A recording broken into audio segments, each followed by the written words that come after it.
bien-aimé, c'est la parole de Dieu qui va t'aider à guérir définitivement. La Bible dit que la vie, en fait, se trouve dans la parole de Dieu. D'accord? La parole de Dieu, la parole contient la vie.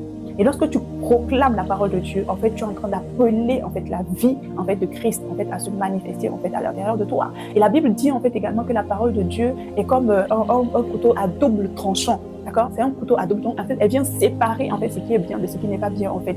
Donc, c'est de se plonger dans la parole. Et comment on se plonge dans la parole de Dieu? Tu vas te plonger dans la parole de Dieu en fonction de ta situation. Imaginons, par exemple, que par le passé, par exemple, dans ton enfance, on a passé le temps, par exemple, à te dire que tu n'es pas une personne belle, on a passé le temps à te dénigrer, à te dire des paroles blessantes. Ce que tu vas faire, c'est que tu vas te plonger dans la parole de Dieu et aller chercher des versets bibliques, d'accord, qui disent le contraire de toutes les paroles que tu as déjà eu à entendre.